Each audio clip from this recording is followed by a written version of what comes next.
Saudações, minha gente, tudo bem com vocês? Seguinte, pessoal, hoje é dia de continuar nossa conversa sobre Guerra Fria, mas num tema muito específico, que é a Guerra do Vietnã.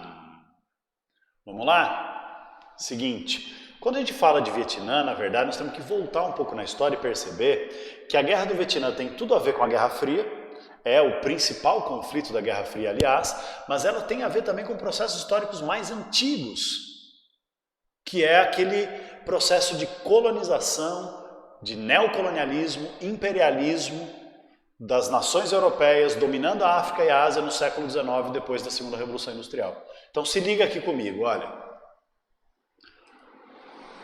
Falar da história do Vietnã e dos seus conflitos significa voltar lá atrás e lembrar que o Vietnã foi colônia da França naquele processo de expansão europeia industrial para controlar os povos, os territórios e os recursos na África e na Ásia. Então, o Vietnã fazia parte de uma colônia francesa chamada Indochina. Pois bem, essa colônia da Indochina tinha movimentos de resistência ao domínio francês desde sempre. Mas, a partir da Segunda Guerra Mundial, esses movimentos de resistência e de luta por emancipação vão ganhar força. Por quê? Porque em 1940 o Japão invade a região da Indochina, exatamente para dificultar a passagem de navios estadunidenses que abasteciam a resistência chinesa ao domínio japonês, e o Japão tinha um ambicioso projeto de controlar todo o leste asiático, então invade a Indochina. A invasão e a ocupação japonesa na Indochina tiveram assim um aspecto extremamente violento, extremamente devastador, e alimentou o que já existia e ganhou muita força, que é um movimento de emancipação nacional que se materializa na luta contra a ocupação japonesa na região. E veja, a região da Indochina não era só o Vietnã. A região da Indochina é onde hoje é o atual Vietnã, o Camboja e o Laos. Então, em todas essas regiões, os movimentos de independência e de luta anti-imperialista, anticolonialista e de emancipação nacional ganham muita força a partir da invasão japonesa. No Vietnã, quem lidera essa luta é Ho Chi Minh e uma força vietnamita que combatia o domínio japonês e que depois da expulsão japonesa, com o fim da Segunda Guerra Mundial, vai combater também o domínio francês. E esse movimento é chamado de Viet Minh, liderado por um general, por um comunista vietnamita chamado Ho Chi Minh. E aí é isso, como a França, depois da expulsão japonesa, quis recolonizar o Vietnã, começa uma guerra contra o domínio francês. Essa guerra, essa luta contra os franceses, eu vou fazer isso bem resumidamente, vai durar de 1946 até 1954.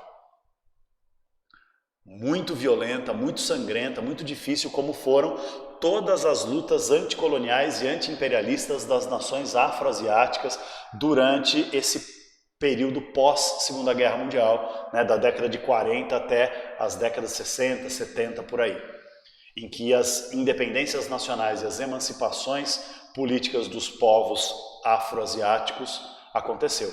Nós teremos uma aula especificamente para falar dessas questões das independências da África e da Ásia, mas o Vietnã se enquadra nesse cenário também na luta contra a dominação francesa. Gente, uma luta sangrentíssima, violentíssima, que nada vai durar aí 8 anos, até que em 1954, após a derrota na Batalha de Dien Bien Phu, que é uma cidade ocupada pelos franceses para tentar bloquear o contato das forças do Viet Minh, do movimento de independência do Vietnã, com a China, que estava abastecendo de armas e suprimentos essa luta anticolonial vietnamita, acaba que essa derrota na Batalha de Dien Bien Phu faz com que os franceses sejam obrigados a se retirar ali da Indochina, e na Conferência de Genebra é assinado um acordo em que a França reconhece a independência do Laos, do Camboja e do Vietnã. Então acabou o domínio francês na região da Indochina. Beleza. Porém, todavia, contudo, entretanto, no entanto, nós temos que ter sempre em mente que esse processo de descolonização da África e da Ásia acontece durante a Guerra Fria. E por acontecer durante a Guerra Fria, obviamente vai viver uma gigantesca influência e uma gigantesca intervenção de Estados Unidos e União Soviética. Isso não foi diferente no Vietnã. Tanto é que, dá uma olhada aqui comigo, com a Conferência de Genebra e o Tratado de Paz que pôs fim à Guerra de Independência da Indochina, o Laos virou Laos, o Camboja virou Camboja e o Vietnã foi dividido em dois. Na verdade, o Vietnã já era dividido em dois desde o final da Segunda Guerra Mundial, mas agora foi oficialmente dividido em um Vietnã do Norte, aliado ali à China e à União Soviética, governado por Ho Chi Minh e com um governo socialista, e um Vietnã do Sul, aliado e apoiado ali pela Coreia do Sul, pelos Estados Unidos e com um governo capitalista. Então, quer dizer, a mesma solução que os Estados Unidos implementaram na Coreia e que gerou a Guerra da Coreia, vai implementar no Vietnã e, obviamente, que vai gerar conflito, porque o desejo do povo vietnamita, que via Ho Chi Minh, o líder comunista, como um herói nacional, um herói da luta popular, um herói da resistência anti-japonesa e da luta anticolonial contra a França, obviamente que o desejo da sociedade, majoritariamente do Vietnã, era a unificação nacional. Era uma independência com unificação nacional. Tanto é que até mesmo a Conferência de Genebra percebia esse fator e previa que em 1955 haveria uma eleição para a presidência, né, para eleger um governo para um Vietnã unificado. Então, quer dizer, em 1955 haveria eleição presidencial que unificaria o Vietnã em torno do presidente que vencesse essa eleição. Mas veja bem como é que as coisas são, né, como o processo histórico é um negócio muito bonito e muito interessante. O fato é que, em 1955, quando vem o ano da eleição, clarissimamente, o Ho Chi Minh venceria a eleição. E aí o que aconteceu? A galera lá do Vietnã do Sul acusou que, por ser um regime socialista apoiado pela China e pela União Soviética, não havia garantia de uma eleição livre e democrática no Vietnã do Norte, isso era só discurso, e que, portanto, o Vietnã do Sul não aceitaria a eleição e se manteria ali com seu governo capitalista, que na real, ele sim era uma ditadura, apoiada por Coreia do Sul, Estados Unidos e Japão. Era uma ditadura capitalista que era vista pelos Estados Unidos como uma espécie de freio à possibilidade do avanço do comunismo na região do leste asiático. E aí o que nós temos? Nós temos que, com esse golpe de Estado do Vietnã do Sul, que não permitiu a ocorrência das eleições e impediu, portanto, o processo de unificação, cada vez mais vai aumentando uma tensão entre Norte e Sul.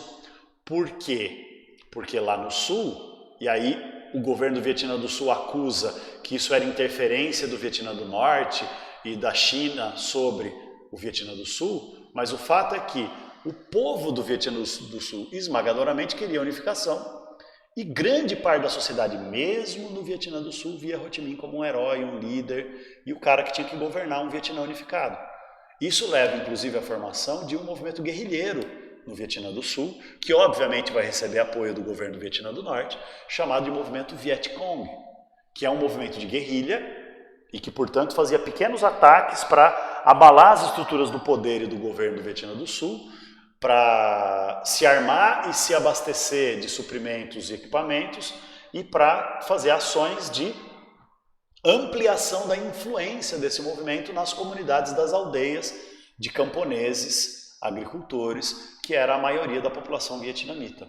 E isso vai levando então a uma, como eu já disse, a uma escalada da tensão, uma escalada do atrito entre Vietnã do Norte e Vietnã do Sul, e é esse atrito, essa tensão que vai levar à guerra. Então, diante do apoio do governo norte-vietnamita, a guerrilha sul-vietnamita que fazia ataques ao governo do Vietnã do Sul, em 1956, 1959 se inicia a tal da Guerra do Vietnã, que inicialmente era uma guerra do Norte querendo unificar um único Vietnã socialista com apoio chinês e soviético, e o Vietnã do Sul querendo manter a sua autonomia, a sua existência, querendo manter, portanto, um governo capitalista no Sul, com apoio indireto dos Estados Unidos. Inicialmente, os Estados Unidos não mandaram tropas para a Guerra do Vietnã, mandaram, na verdade, suprimentos, equipamentos, armas, munições, dinheiro, mas houve sim a participação de tropas da Coreia do Sul, da Austrália, da Nova Zelândia, de outros povos ali do próprio leste asiático, como os tailandeses, por exemplo. E esse cenário então leva à eclosão do conflito, que vai durar de 59 até 64.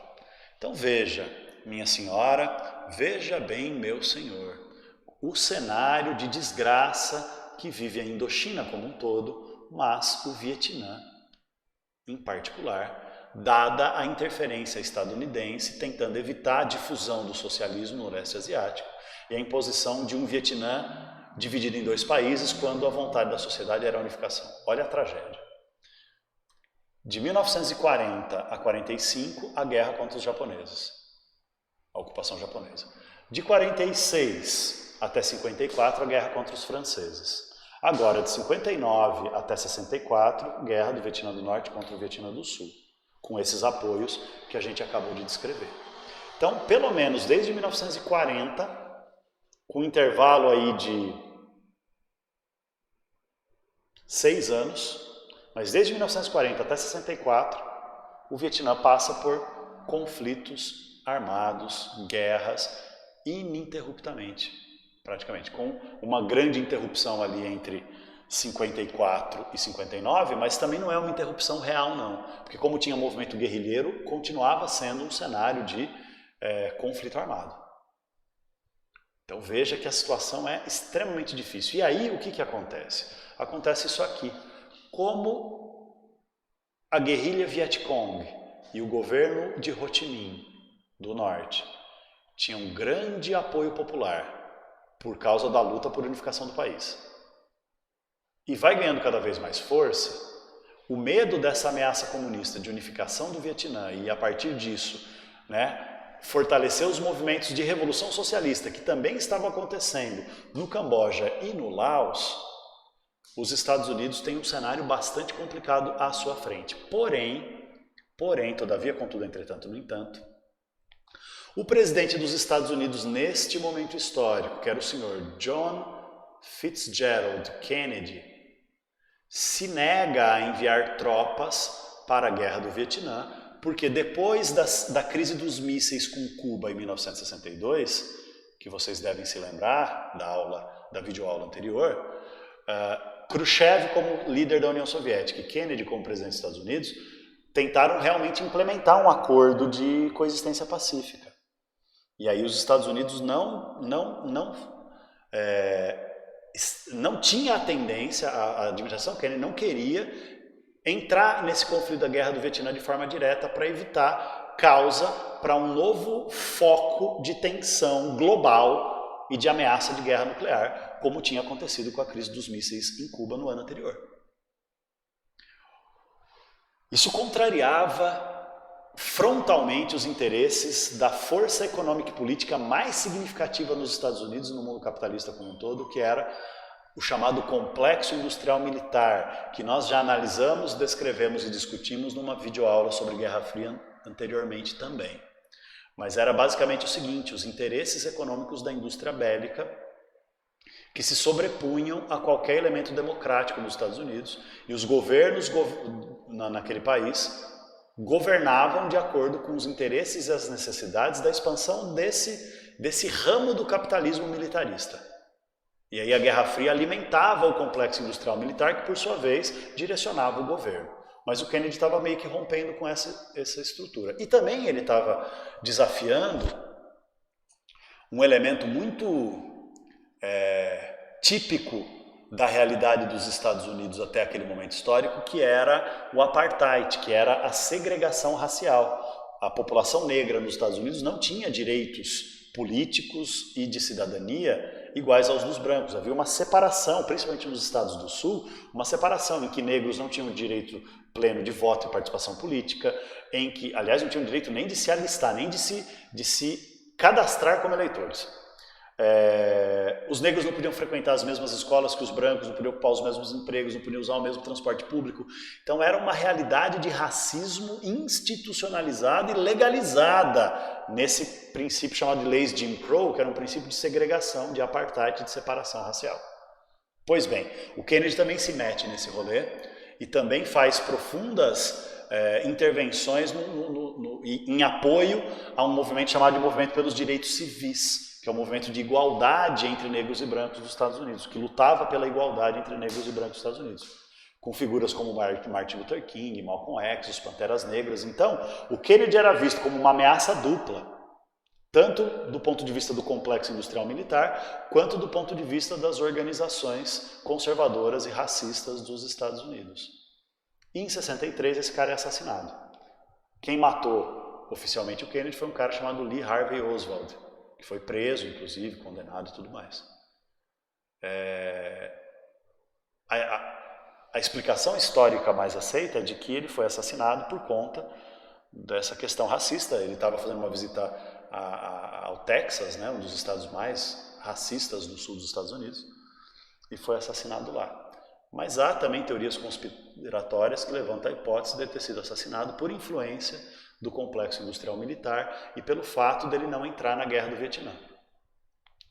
A realidade é que pouco importa porque Kennedy foi assassinado nessa nossa discussão. Porque ele sendo assassinado, Lyndon Johnson, o seu vice, se torna presidente dos Estados Unidos. E o Lyndon Johnson tem uma postura muito mais agressiva no cenário da Guerra Fria e bastante militarista. Então, o que acontece? No ano seguinte, os Estados Unidos entram na guerra do Vietnã, mandando tropas, mandando soldados. Ao todo, os Estados Unidos vai mandar algo como 600 mil soldados para lutar, 800 mil soldados para lutar na guerra do Vietnã. Chegou a ter, alguns falam em mais de 1 milhão de soldados estadunidenses que passaram pela guerra do Vietnã. Praticamente todas as cidades dos Estados Unidos tiveram algum jovem alistado na guerra do Vietnã, lutando e voltando morto ou traumatizado de uma maneira absolutamente chocante. Existem inclusive alguns filmes muito bons sobre esse tema, do impacto da guerra do Vietnã nessa geração de jovens que voltou basicamente incapacitada ou morta mesmo, né? Pelos horrores e terrores que viu, que vivenciou e que produziu na guerra do Vietnã. Essa galera se envolveu em coisas assim impensáveis. Então eu recomendo que vocês assistam alguns desses filmes, que são maravilhosos. Tem um que chama Nascido em 4 de Julho, que é sobre a tentativa de reintegração desses jovens traumatizados que voltavam da guerra do Vietnã. Tem um filme muito bom chamado Platoon. Tem um outro muito bom chamado Apocalipse Now. E tem um outro muito bom chamado Nascido para Matar. Na verdade o nome em inglês é Full Metal Jacket, que era o tipo de munição que eles usavam. Uma munição inteira, uma jaqueta da munição inteira coberta de metal. Full Metal Jacket, Nascido para Matar. Que mostra a preparação para a guerra, enfim.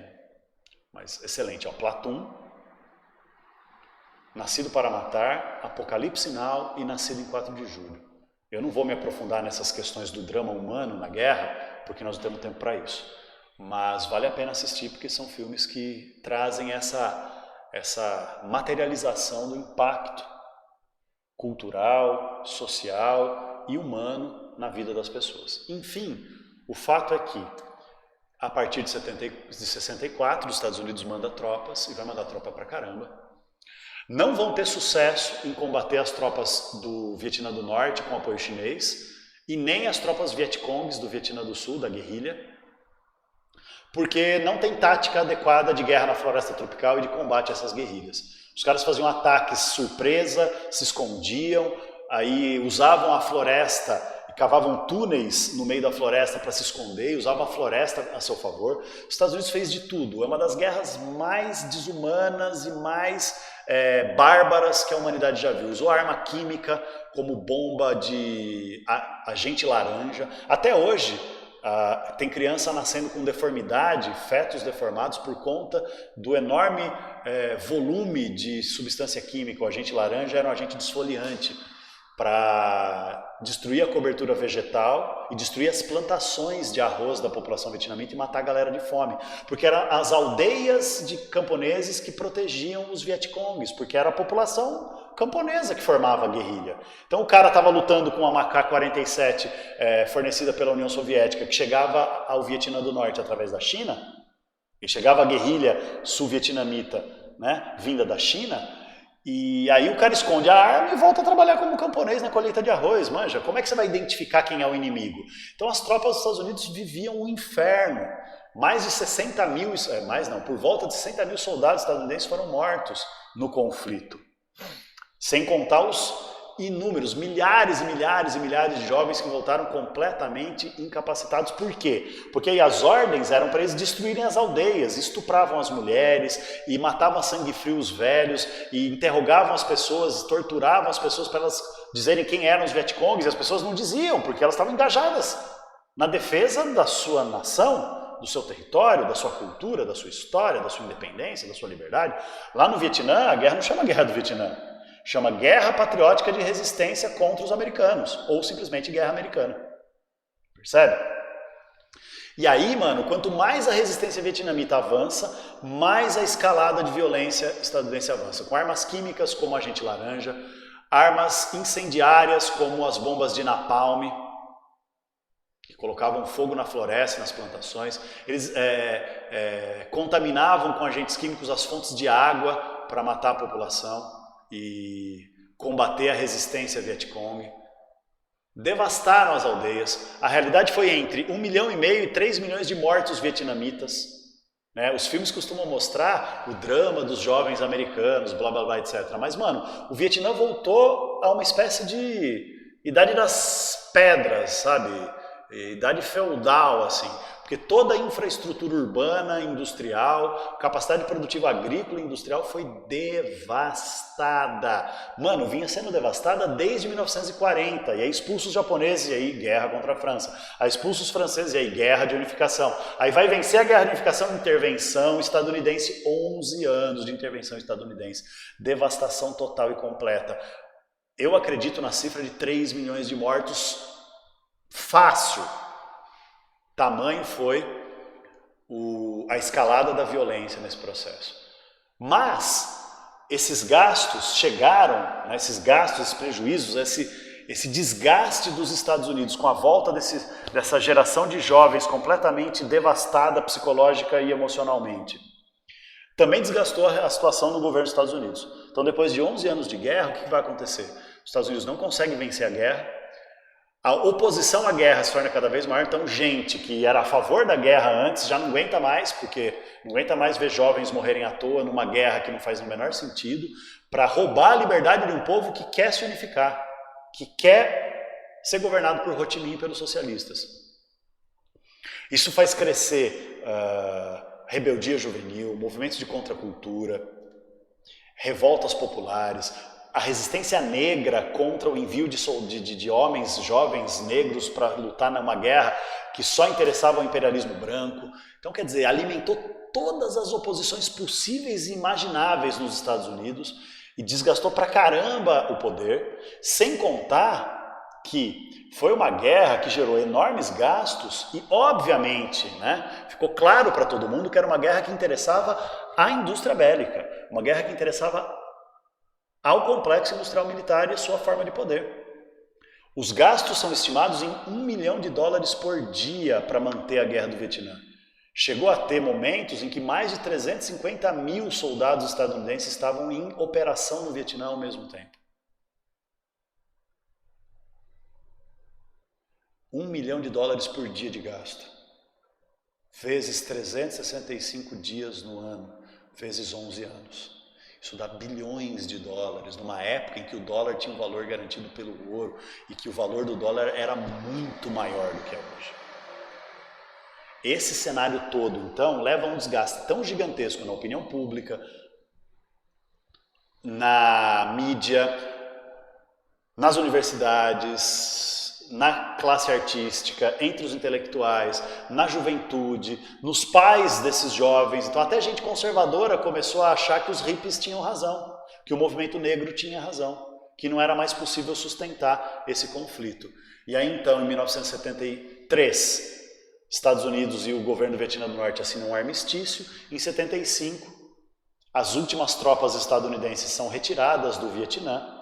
A guerra acaba, o Vietnã se unifica em 76 como o único país socialista, mas absolutamente devastado, absolutamente destruído, absolutamente traumatizado, e num cenário que é esse que o slide descreve. Mas a guerra do Vietnã acabou e junto com ela, uma época inteira da Guerra Fria, porque a Guerra do Vietnã é a transição para um momento em que a Guerra Fria vai sofrer um abalo gigantesco, em que tanto Estados Unidos como a União Soviética vão começar a sofrer problemas internos de uma tal magnitude que a dinâmica da Guerra Fria vai deixar de ser de uma ameaça cada vez mais constante de confronto e vai se encaminhar para uma convivência cada vez menos conflituosa. Mas isso a gente vai discutir depois nas aulas sobre o declínio e o fim da Guerra Fria, tá bom? Obrigado pela atenção de vocês são espetaculares e a gente se encontra na próxima. Um abraço.